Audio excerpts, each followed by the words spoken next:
Indian വ്യോമസേനയുടെ അഭിമാനം തേജസ് Dubai air ഷോയ്ക്കിടെ തകർന്നു വീണ് പൈലറ്റിന് വീരമൃത്യു. ദുബായിലെ അൽ മക്തൂം വിമാനത്താവളത്തിനടുത്ത് ആണ് അപകടമുണ്ടായത്. ദുബായ് സമയം 2:10 ദാരുണമായ അപകടം ഉണ്ടായത്.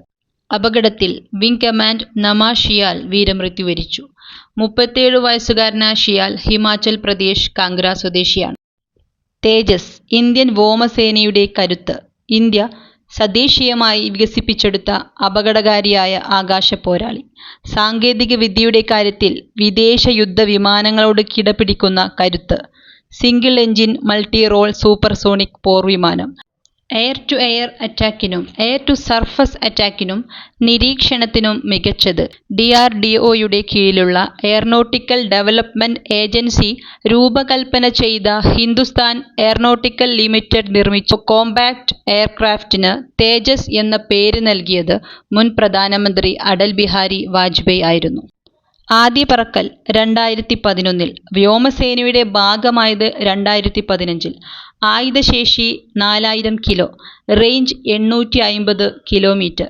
അമേരിക്കൻ നിർമ്മിത എഞ്ചിനാണ് തേജസിന് കരുത്തേകുന്നത്. ജനറൽ ഇലക്ട്രിക്കിന്റെ F-04 3 വേരിയന്റുകൾ തേജസ് മാർക്ക് 1, തേജസ് മാർക്ക് A1 ട്രെയിലർ എന്നിവ.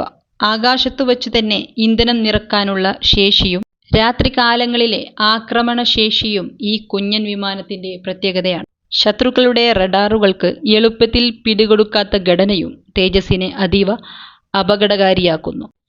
2 തേജസ് സ്ക്വാഡറുകളിലായി 31 പോർ വിമാനങ്ങളും 6 ട്രെയിനർ വിമാനങ്ങളുമാണ് ഇന്ത്യൻ വ്യോമസേനയുടെ കയ്യിലുള്ളത്.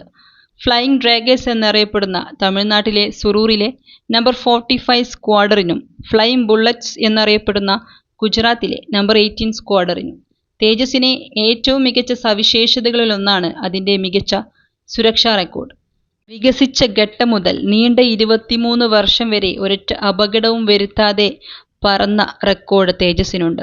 2024 ജയ്സാൽമീർ ആയിരുന്നു ആദ്യ അപകടം. അന്ന് പൈലറ്റിന് അപകടമൊന്നും ഉണ്ടായില്ല. രണ്ടാമത്തെ അപകടമാണ് ദുബായ് എയർ ഷോയ്ക്കിടെ അൽ മക്തൂം എയർപോർട്ടിൽ ഉണ്ടായത്. എന്നിരുന്നാലും ലോകത്തിലെ തന്നെ ഏറ്റവും സുരക്ഷിതമായ യുദ്ധവിമാനങ്ങളുടെ പട്ടികയിലാണ് ഇന്നും തേജസിന്റെ സ്ഥാനം.